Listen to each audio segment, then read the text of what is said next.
Islamia college শহরে যে Islamia college ছিল সেই ইসলামিয়া কলেজে কিছুক্ষণ আগ মুহূর্তে এখানে আমরা দেখেছি ছাত্রদল এবং ছাত্র শিবির দুই গ্রুপের মধ্যে একটি গুপ্ত লিখাকে কেন্দ্র করে সংঘর্ষ হয়েছিল এবং ক্যাম্পাসের মধ্যে যে সংঘর্ষটি হয়েছিল সেটি ইতিমধ্যেই বড় আকার রূপ নিয়েছেন। কিছুক্ষণ আগেই ছাত্র শিবির এখানে তারা একটি মিছিল ডাক দিয়েছেন এবং দেখতে পাচ্ছেন ঠিক আমার সামনে ইতিমধ্যেই তারা ছাত্র শিবির তারা কিন্তু ধাওয়া দিয়ে তারা ইতিমধ্যেই নগরীর যে সিটি কলেজের ক্যাম্পাসটি রয়েছে সেই ক্যাম্পাসের দিকে তারা যাচ্ছেন এবং দেখতে পাচ্ছেন এখানে আমরা কিন্তু দেখতে পাচ্ছি এখানে তারা অনেককেই দৌড়চ্ছেন না।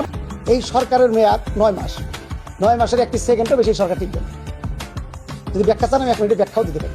কারণ আকাশচুম্বী আশা নিয়ে মানুষ আসছে, অপেক্ষা করবে 3 মাস, দেখবে সরকারের প্রস্তুতি কি।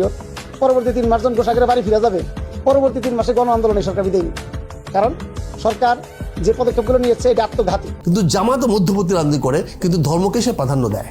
সে ধর্মভিত্তিক রাজনীতি করে না, কিন্তু ধর্মটা তার লক্ষ্য। জামাত ধর্মভিত্তিক রাজনীতি করে না, ধর্মভিত্তিক রাজনীতি করে না, ধর্মকে সে প্রাধান্য দেয়। কথাটা বুঝতে হবে, ধর্মভিত্তিক সে রাজনীতি করে না, কিন্তু ধর্মকে প্রাধান্য, সে আল্লাহর সন্তুষ্টিকে প্রাধান্য দেয়।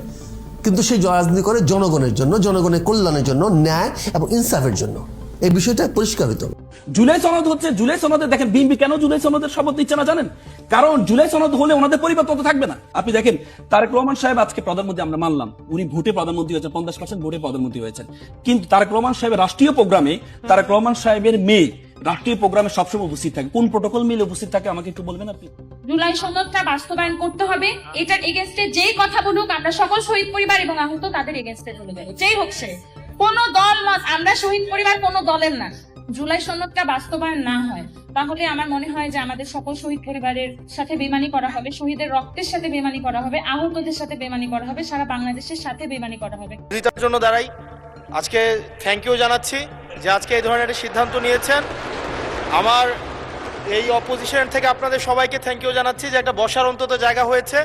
আমরা লজ্জায় একটা কথা বলি না, এখন এই পার্লামেন্টের সেকেন্ড মোস্ট জুনিয়র হিসেবে একটা কথা বলছি মানে আপনাদেরকে, সেটা হচ্ছে যে আমাদের একটা ইউনো মহোদয়ের একটা গাড়ি থাকে, উপজেলা চেয়ারম্যানের একটা গাড়ি থাকে, আমরা ভাড়ায় গাড়ি চালাইতে হয়। আমাদেরকে যদি আমরা লজ্জায় এটা বলতে পারি না, আমরা এটা লজ্জায় কোথাও বলতে পারি না। এখন আমাদেরকে যদি একটা বসার ব্যবস্থা করে দিছে, এখন মানুষের কাছে যাওয়ার জন্য যদি একটা গাড়ির ব্যবস্থা করে দেয় তাইলে আমাদের জন্য একটু সুবিধা হয়, মানুষের কাছে একটু যাইতে পারি। মাননীয় স্বরাষ্ট্রমন্ত্রী কিছু বলতে চান? স্পিকার, মাননীয় স্পিকার আপনাকে ধন্যবাদ। আজকে এমপিদের প্রাপ্তির পরে অপ্রাপ্তির খবরটা বলতে চাচ্ছিলাম না। আমাদের মাননীয় প্রধানমন্ত্রী যেদিন সংসদ নেতা নির্বাচিত হয়েছেন, আমাদের পার্লামেন্টারি পার্টি মিটিংয়ে প্রথমেই 2টা অনুশাসন দিয়েছেন যে আমরা এমপিরা এই নতুন পার্লামেন্টে জনপ্রত্যাশা অনুযায়ী আলাদা কোনো সুযোগ সুবিধা নেব না। সেই হিসাবে তিনি অনুশাসন দিয়েছেন, একটা আইন আছে, এটা সংসদ বিষয়ক মন্ত্রণালয়ের অধীনে সংসদ সচিবালয় থেকেই লিড করবে। এই আইনে আমরা একটা সংশোধনী আনবো যে এই মহান জাতীয় সংসদের কোনো সদস্য আমরা ট্যাক্স ফ্রি গাড়ি নেব না। এইটা মাননীয় সদস্য বাদে বাকি সবাই তালে দিছে, কিন্তু আমাদের মাননীয় সদস্য ছাড়া দিছে। মাননীয় সংসদ সদস্য নিশ্চয়ই অফিস পেয়ে খুশি হয়েছেন, আবার গাড়ি না পেলে নাখুশ হবেন। তো সেই জন্য কিভাবে কি করা যায় সংসদ সদস্যদের যানবাহনের ব্যবস্থা, সেটা আলাদাভাবে আলাপ আলোচনা করে সরকারি দল বিরোধী দল একটা বিহিত ব্যবস্থা করার জন্য আমি মাননীয় প্রধানমন্ত্রীকে অনুরোধ জানাচ্ছি। ধন্যবাদ মাননীয় স্পিকার। আমি আজকে ধন্যবাদ দিতে দাঁড়ালাম কারণ বিরোধী দলেরই একজন সদস্য তিনি এই দাবিটা সামনে এনেছিলেন। ট্রেজারি বেঞ্চ থেকে এটাকে কগনিজেন্সে নিয়ে বাস্তবায়নের উদ্যোগ নেওয়ার জন্য আমি ধন্যবাদ জানাই। তবে একটা কথা আছে যে ছোটদেরকে কখনো না বলতে নাই, তাদের আবদারে সবসময় হা বলতে হয়। হাসনাত আব্দুল্লাহ বলে ফেলেছে, সাথে সাথে না না বললে আমি বেশি খুশি হইতাম। আমি চিন্তা করেছিলাম যে এত বড় খবরের পরে বিরোধী দল থেকে কিছু মিষ্টি খাওয়াই দিব, কিন্তু এখানে এসে বাধাগ্রস্ত হয়ে গেছি, পারলাম না, একটা ধাক্কা খাইলাম। মাননীয় স্পিকার আপনাকে ধন্যবাদ। আসসালামু আলাইকুম রাহমাতুল্লাহ, আশা করি সবাই ভালো আছেন। দেখছিলাম শিরোনাম, এখন দেখবো বিস্তারিত। দর্শক, ইতিমধ্যে আপনারা জানতে পেরেছেন আজকের আলোচনাটি কতটুকু গুরুত্বপূর্ণ, তাই ভিডিওটি না টেনে শেষ পর্যন্ত দেখতে থাকুন, জানতে পারবেন আসল রহস্য। আমার এই ভিডিওটি ভালো লাগলে অবশ্যই লাইক, কমেন্ট এবং সাবস্ক্রাইব করুন এবং সাথে থাকা বেল আইকনটি বাজিয়ে দিন, যাতে করে আপনি নিয়মিত আমাদের আপডেটগুলো দেখতে পারেন। দর্শক, আমি আর কথা বলবো না, চলুন শুরু করি বিস্তারিত। সমালোচনা কেউ বরদাস্ত করে না এবং সমালোচকদেরকে ট্যাগ লাগানো হয়। মুজিবনগর দিবসে গতবারও একটা সরকারের প্রোগ্রাম ছিল, উপদেষ্টা গিয়ে ফুল দিয়েছিলেন। এবার রাষ্ট্রীয়ভাবে কোনো অনুষ্ঠান হয়নি। এখনও দখলবাজি আছে, এখনও গ্রামের মানুষের মধ্যে এক ধরনের অস্থিরতা রয়ে গেছে। জামাত সবসময় নেতিবাচক রাজনীতি করেছে। সংবিধানের বাইরে গিয়ে জুলাই সনদ বাস্তবায়নের কোনো সুযোগ নেই। জামাতকে সেই রিয়েলাইজেশনটা দরকার। একই সাথে আমরা তো বিরোধী দল নিয়েও তো আলোচনা করতে হবে। সরকারের 2 মাস, বিরোধী দলেরও তো 2 মাস, কেমন করছে বিরোধী দল? আচ্ছা, আগে সরকারের ব্যাপারটা আসি। তো আমাদের দেশে যে একটা কালচার আছে সেটা হলো সমালোচনা কেউ বরদাস্ত করে না এবং সমালোচকদেরকে ট্যাগ লাগানো হয়। যখন আওয়ামী লীগের সময় তার বিভিন্ন রকম দুঃশাসনের সমালোচনা করা হয়েছে কিংবা ব্যক্তিগতভাবে করেছি, তখন শুনতে হয়েছে যে জামাত কিংবা বিএনপির দালাল। তো আজকের সরকারে যদি, আমি জানি না এটা শুনতে হবে কিনা, এখনও শুনিনি, যদি সমালোচনা করি তো আবার আরেকটা ট্যাগ, যে ফ্যাসিস্টের ট্যাগ লাগাই দিতে পারে। এই যে আশঙ্কাটা, এটা কিন্তু রয়েই গেছে। এই জায়গা থেকে আমাদেরকে মুক্ত হওয়া দরকার এবং সমালোচনা করা আমাদের রাইট। এবং কারো গা জ্বালা ধরতে, আমাদের সমালোচনায় কারো গায়ে জ্বালা ধরতে পারে, তারপর তার সমালোচনা শুনতে হবে এবং যুক্তি দিয়ে খণ্ডন করতে হবে। ট্যাগ লাগানো বোধহয় ঠিক না। এখান থেকে আমাদেরকে মুক্ত হওয়া দরকার। আরেকটা ব্যাপার হচ্ছে যে হ্যাঁ, সরকারের অনেকগুলো ভালো পদক্ষেপ আছে, অভিনন্দনযোগ্য, কিন্তু সঙ্গে সঙ্গে সমালোচনার ব্যাপারও আছে। যেমন মন্ত্রীদের কারো কারো ভূমিকা নিয়ে আমি নতুন করে উল্লেখ করতে চাই না, ভূমিকা নিয়ে প্রশ্ন উঠেছে, তাদের কথাবার্তাও অনেকটা লাগামহীন রয়েছে, কিংবা এক ধরনের আত্মতৃপ্তি করা হচ্ছে। কিন্তু আসলে সংকটকে সংকট হিসাবে দেখা উচিত এবং কিভাবে এগুলোকে সমাধান হবে সেই ব্যাপারগুলোকে তাদের মানতে হবে। যেমন ধরুন যে সরকারের অনেক জায়গায় এখন তো আমাকে যদি বলতে হয়, আমি প্রশংসা করতে চাই তারেক রহমান, তার আচরণগত যেসব পরিবর্তন এবং রাজনীতিতে পরিবর্তন আনার চেষ্টা করছে, ইতিবাচকভাবে দেখতে চাই।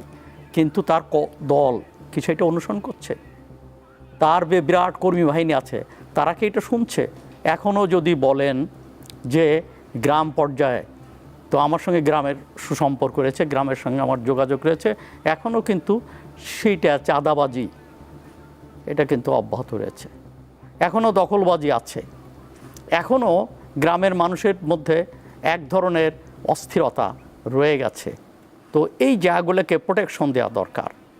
তো সেই জায়গাটা আমার মনে হয় যে হ্যাঁ, উপরের নেতাদের আচরণ, তাদের অনেকেরই কথাবার্তা আমাদেরকে যতটা আশ্বস্ত করে, কিন্তু নিচের দিকে যখন তাকাই তখন কিন্তু হতাশ হই, তখন কিন্তু প্রশ্ন জাগে যে আসলে কোন দিকে যাচ্ছে। এটা একটা বিষয়। মুক্তিযুদ্ধের চেতনার কথা সরকার বলছে এবং আওয়ামী লীগের আমলে মুক্তিযুদ্ধ নিয়ে তারা বাণিজ্য করেছে এবং একটা ন্যারেটিভ ছিল, এবং মুক্তিযুদ্ধকে দলীয়করণ, ব্যক্তিকরণ, পারিবারিককরণ এগুলো করা হয়েছে। তো এই সরকার মুক্তিযুদ্ধের চেতনায় কথা বলছেন এবং সেই কারণে মুক্তিযুদ্ধের সমর্থক জনগোষ্ঠী ব্যাপকভাবে, আমার যতদূর আমার কাছে ইনফরমেশন রয়েছে, এই সরকারকে সমর্থন দিয়েছে, ভোট দিয়েছে। কিন্তু ধরুন 2 দিন আগে মুজিবনগর দিবস গেল এবং নিঃসন্দেহে মুজিবনগরটা আলোড়ন সৃষ্টিকারী ঘটনা, যে মেহেরপুরের বৈদ্যনাথ তলা, যেটা পরে মুজিবনগর নামে খ্যাত হয়, এই জায়গায় বাংলাদেশের প্রথম সরকার শপথ গ্রহণ করেছিল। তো সেই ঘটনার মধ্য দিয়ে মুক্তিযুদ্ধকে একটা বিন্যস্ত এবং একটা সিস্টেমের মধ্যে নিয়ে আসা যায় এবং 9 মাস সশস্ত্র সংগ্রাম এবং সমস্ত কর্মকাণ্ড এই সরকারের নেতৃত্বে পরিচালিত হয়েছে। এবং এই সরকারের অধীনে জিয়াউর রহমানও সেখানে জেড ফোর্সের প্রধান ছিলেন, মুজিবনগর সরকারের অধীনেই জেড ফোর্সের প্রধান ছিলেন এবং সেক্টর কমান্ডারের দায়িত্ব পালন করেছেন। কিন্তু মুজিবনগর দিবসে গতবারও একটা সরকারের প্রোগ্রাম ছিল, উপদেষ্টা গিয়ে ফুল দিয়েছিলেন। তো এবার রাষ্ট্রীয়ভাবে কোনো অনুষ্ঠান হয়নি, আমাকে ব্যথিত করেছে। সরকার মুক্তিযুদ্ধের কথা বলছে, কিন্তু আমরা জানি জুলাইয়ের অভ্যুত্থানের ভিতর দিয়ে কিছু ছদ্মবেশী লোক, তারা মুক্তিযুদ্ধের বিভিন্ন স্মারক এবং স্মৃতিচিহ্নগুলো ধ্বংস করেছে। সেগুলো নির্মাণের ক্ষেত্রে সরকারের মুখ থেকে, এটা সময়ের ব্যাপার স্বীকার করি, কিন্তু কোনো আশ্বাস এখনও শুনতে পাইনি। বিরোধী দলের কাছ থেকে আমার কিন্তু খুব তেমন প্রত্যাশা নাই, কেননা জামাত সবসময় নেতিবাচক রাজনীতি করেছে। ৭১-এ সমস্ত জনগণ যখন মুক্তিযুদ্ধে ঝাঁপিয়ে পড়েছে, জামাত তখন পাকিস্তানিদের সঙ্গে হাত মিলিয়েছে। জামাত তার উত্থানের জন্য কৌশলগতভাবে কখনো, যেমন ৩ জোটের যখন আন্দোলন হয়েছিল সেই আন্দোলনের সঙ্গে তারা হাত মিলিয়েছিল, কখনো তারা আওয়ামী লীগের সঙ্গে গিয়ে শক্তি সঞ্চয় করেছে, কখনো বা বিএনপির সঙ্গে গিয়ে শক্তি সঞ্চয় করেছে, এবং আজ তারা ক্ষমতার স্বপ্ন দেখছে।